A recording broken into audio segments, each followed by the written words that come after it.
السلام علیکم. اس وقت ہم موجود ہیں کوٹری بیراج پہ حیدرآباد پہ، اور ہم آپ کو بتاتے چلیں اس کوٹری بیراج کا جو ہے اس کو جو ہے کمپلیٹ 1965 میں کیا تھا. اس کو جو ہے غلام محمد بیراج کے نام سے بھی جانا جاتا ہے.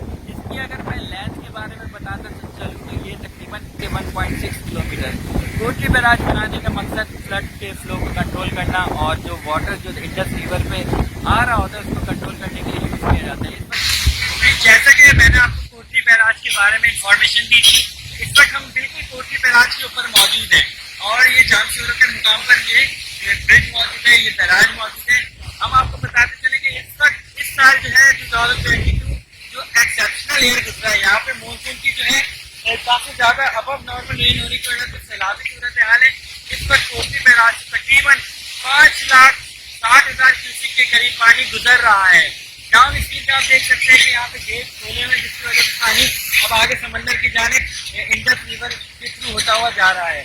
صورتحال کافی زیادہ خراب ہے. ان کے دیگر علاقوں کی پانی کی سچویشن کافی زیادہ خراب ہے. سیلابی صورتحال ہے ان کے مختلف علاقوں میں. مزید ہم آگے آپ کو بتاتے رہیں گے کیا کیا سچویشن ہے.